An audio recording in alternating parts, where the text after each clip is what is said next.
How's it going, everybody? I wanted to make this video and just talk about how all of the skills felt while leveling up. As you can see, I definitely created a bunch of different druids and leveled with them with all the different abilities. Just try to get a feel of how each ability felt without legendaries, because I think that's going to be a good thing to base this also off of while leveling. Is kind of looking how each skill performs by itself to see which one will be a good one to choose going forth. So this isn't really a leveling build guide, but more of a overview of how the skills feel, so you can kind of go and figure out which of the skills you want to play with, and then find a leveling guide that incorporates those if you want to go there, or if you want to build your own leveling guide. I do think that once you get a legendary associated with some of the skills, there's some that are definitely build defining for leveling, or just even further on. And once you pick one of those up, I do think you should switch over to that and just start working towards that because they amplify its ability and power tremendously. So a lot of what I talk about is talking about the skills before you get any legendaries and not going too far into too many synergies. So this is strictly about I'm going to be using the skill and the leveling aspect and how it's going to play out for me. So the first skills we're going to talk about is the basic skills. The basic skills can be split up into two categories right off the bat. Is that you have your ranged abilities being Earth Spike and Wind Shear, and your melee abilities being Storm Strike, Claw, and Maul. The first ones we're going to talk about is the melee ones. And now, when I talk about all these abilities, I want to mention that I'm talking about them in the aspect of what is good for clearing the dungeons, like the trash, and then also killing the bosses. And there's definitely some clear winners and some clear losers for me, personally. I would say that as far as what I felt was the best leveling ability to use as far as the melee abilities went was by far Storm Strike. This ability had a lot of very good built-in AoE damage. It hit targets that weren't initially right in front of you, and it also did a big thing that I enjoyed the most, which it applied vulnerable to things I hit, which just synergizes with itself, which is important looking at these abilities if we're going to look at them in a way of just leveling. The fact that it implies vulnerable and has good AoE made Storm Strike a clear favorite for me to be one of the better melee abilities to use while leveling up. The reason why I didn't like the other two as much is that Claw or Maul had a little bit of AoE built into it. As you can read, it hits Maul enemies in front of you, so it had a little bit more of a wide sweeping arc in front of you that you could hit, but didn't really hit too many enemies behind that front line. So I didn't like the speed at which you could clear the trash with this ability as much as Storm Strike. And then Claw felt definitely the worst because it's very single target, so clearing trash did not feel very good on it. Ideally, this might have felt a little bit better on bosses, but even with that being said, I think that Storm Strike did get out a little bit because of the vulnerable that applied to it just made things feel better. So the other two abilities are the two ranged abilities, Earth Spike and Wind Shear. The clear difference I would say is that the way that you use them felt a little bit different. Wind Shear is a projectile that comes from your character, and so it has some travel time to it. Where Earth Spike, the projectile comes underneath the thing that you have targeted or where your cursor's at. So Earth Spike felt like it would hit the target a little bit quicker, which made you feel like you were generating spirit a little bit faster, which might not even be truly true, but it felt that way just for the fact that it was like instantaneous on the ability, the way it hit, which made me feel like Earth Spike did feel better to me. Although the thing to mention about Wind Shear that is kind of a little bit nice is that it did have that ability to apply vulnerable, which like I said, I think vulnerable is something good to take early on for the reasons that it just synergizes with itself. So you could go Wind Shear, I would say, if you wanted to try it out. The only thing I didn't like about Wind Shear that kind of turned me off is that they had some travel time to it and that the projectile itself was actually kind of small. So even though it did pierce through things, it didn't feel like it really got to pierce through that much for the fact that the projectile that you fired off um, had travel time as well as that it wasn't that large of a projectile in itself. The next abilities we're going to talk about is your core abilities, which is basically your spenders, where the basic abilities are your basic abilities are being used for your resource generation. These abilities here are what you're going to be using for your spenders. And there is a few different choices. There's 5 to choose from, and could also classify these as ranged and melee abilities, and we can talk about that in that way. For me, I felt like there was 3 melee abilities and 2 ranged abilities. And I know that it's weird to say that Tornado felt like a melee ability, but I'll explain why is because the fact that Tornado kind of has a mind of its own, so that if you don't use it very close to your target, there's a chance that it never makes it to the target. So you kind of had to be up close and personal to use Tornado effectively at early levels because it didn't. It didn't. It's kind of random where it goes. It could either be a really good ability. It felt good when it stayed on its target, but there was times that I used it either the wall just ate it up, or it just never made it to the target if I didn't use it like right on top of them. So I almost would classify for leveling Tornado being more of a melee ability. The next melee ability is Pulverize, which feels pretty good. Actually has pretty good range to it as far as AoE clearing go. Had some damage to it. There's also this note here that every 12 seconds while you're healthy, it has an overpower effect, which makes this deal tremendous damage. And you definitely felt when this ability was active, this part of the ability was active, because you definitely were hitting much harder and clearing things very quickly while that was happening. But the fact that this didn't actually get to stay up that often, and even on bosses while you're taking damage, that healthy didn't get to stay up that often. So overall, I didn't like Pulverize for leveling, for the fact that it didn't feel like it hit that hard, and the difference between it being good and bad was kind of built around this ability here, and staying healthy on early levels, especially when you're killing bosses, kind of felt difficult to do. So it didn't seem like it had enough punch for me to clear the bosses as I would like.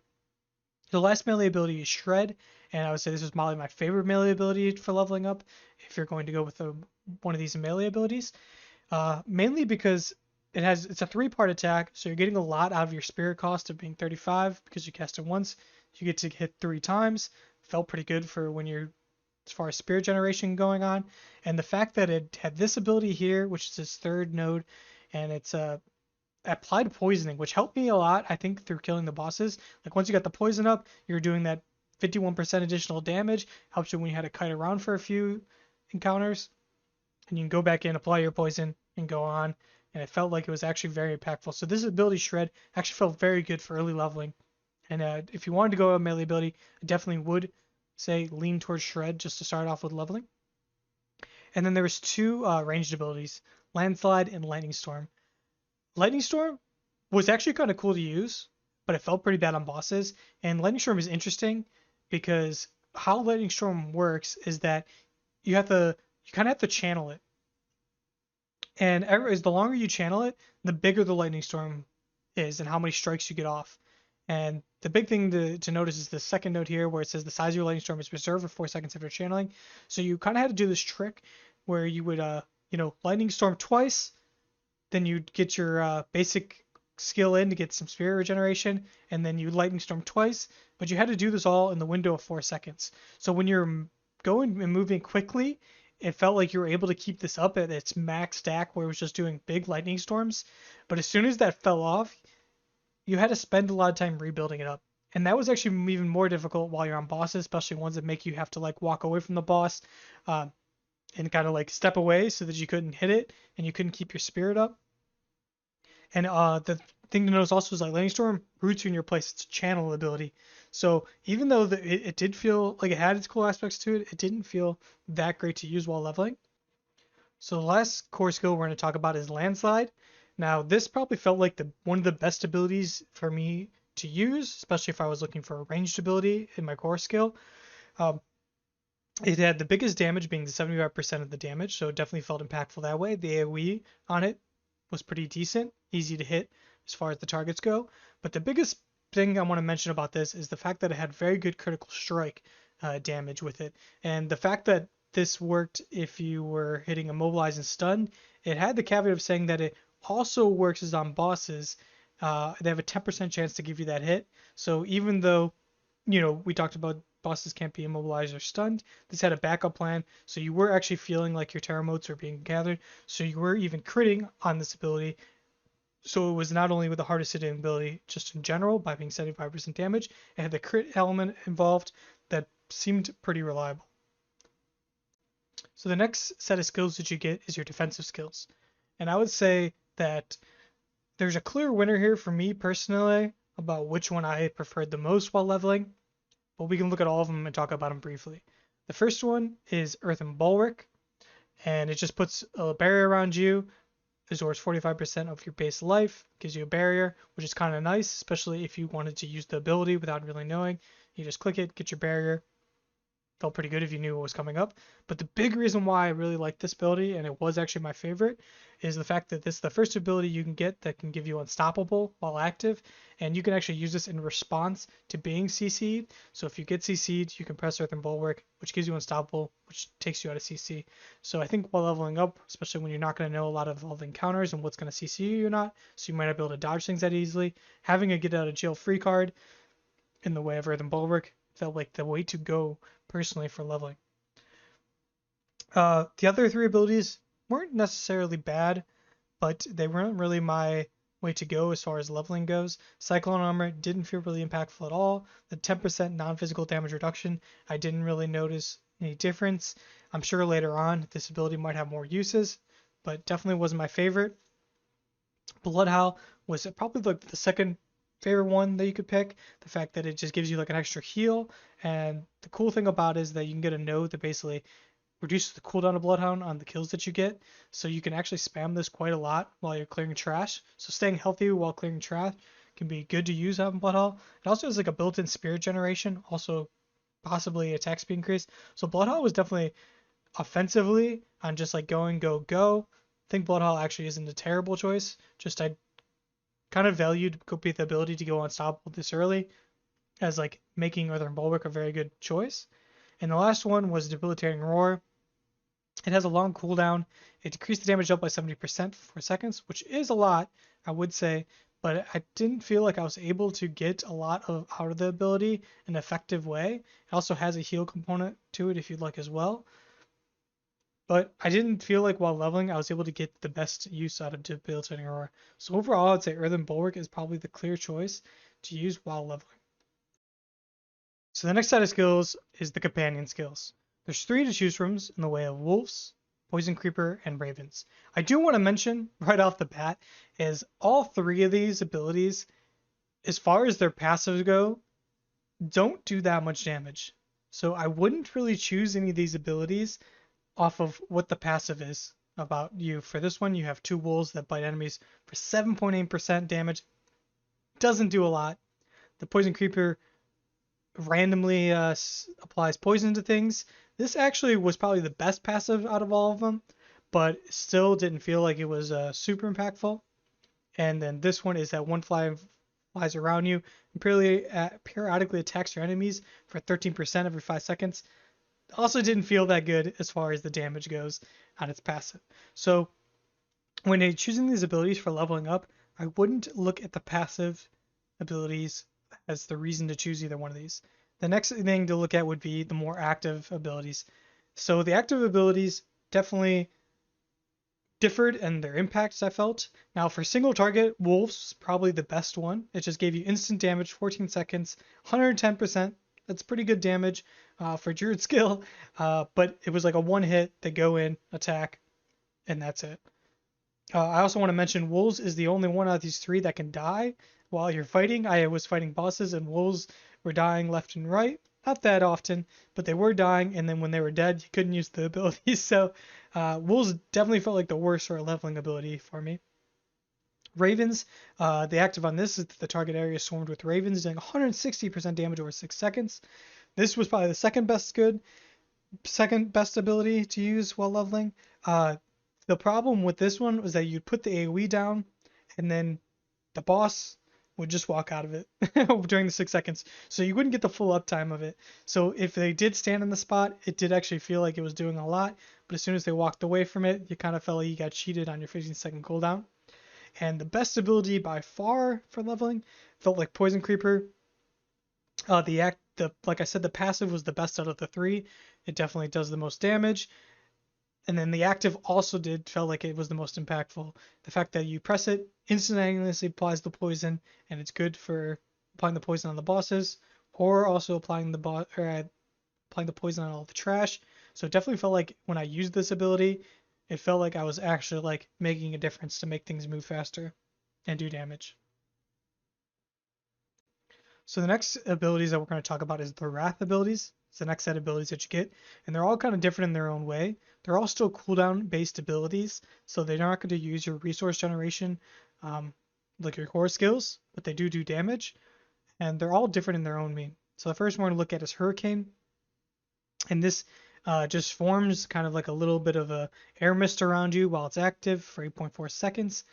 It didn't feel that great to use personally because it says right here that it does 97.5% damage, but I'm pretty sure that's spread out from through the 8 seconds that it's up. So it's kind of only doing slightly above, like 10% damage on each hit that it does. So it didn't feel like it was hitting that hard. So I didn't like this ability that much. Boulder was kind of fun to use, and it definitely felt good on trash because it would roll whenever you use the ability. It would pick up the enemies in front of you and push them back with it. And if while they're being pushed back, they were getting hit multiple times with this, and it felt like it was racking up a lot of damage. Although this ability on bosses felt very weak because you can't actually get a lot of hits on the bosses with one use of this ability because the boss wouldn't be taken with the boulder. So sometimes this ability would only hit the boss once for that 33% damage. Rabies definitely felt like one of the better ones, but it was a melee ability to keep in mind. It had pretty decent AoE because the poison damage that it applies did spread to other enemies. But the fact that you could apply poison to a boss kind of made me feel like I was killing the bosses a little bit quicker with the poison damage. So I did like that ability in that sense for clearing the trash, but as well as killing the bosses. And probably Trample felt like one of the better ones in the general because it dealt like it deals decent damage. You can see deals 75%. It also deals additional 45% if you hit enemies into the wall. That is only going to apply to like your trash and not your bosses because you can't knock the bosses back into walls. But another thing to note here is that it gives you unstoppable, which I mentioned before. Unstoppable is a great thing to look at while leveling because you can use it to break CC. Also, you can't be CC'd while in it. And this was also a pseudo uh, movement ability, so you could use the ability every 14 seconds to kind of move around because it did move you forward at a very, increased movement speed. So I think like Trample's a good ability to fit in early into your ability if you can, just because of the fact that you get unstoppable, but also it's like a slight movement speed ability as well. So the last two types of abilities on the tree is your ultimate skills and your key passives. We will be going over these just looking at them, but I will say by the time you start picking up this far into the tree and you get these abilities, you will have picked up a few legendaries that will give you like more of a direction to build into, even for just leveling, even if it's not going to be your final build in the end. So based on what you found going up into these levels when these unlock, you might already have a path of where you want to go. So I won't really talk about what I think is necessarily best in this situation, but you can kind of see what they do, and then maybe they will, by the time that you hit here, you've found some legendaries and items that kind of given you more place to go to, and you can kind of build around what those are. The first one in the ultimate abilities is Petrify. In case it's all nearby enemies and stones, stunning them for 3.75 seconds. You deal 25% increased critical damage to enemies affected by Petrify, and then against bosses, the damage bonus increased to 50%, and the time is increased as well. So not a bad ability. Cataclysm, if the Massive Storm follows you around for 10.5 seconds. Twisters knock back enemies, and Lightning Strikes wildly dealing 52% damage. The Lacerate, shape into Werewolf, become immune, and quickly dash 12.5 times between enemies in the area, dealing up to 500% damage.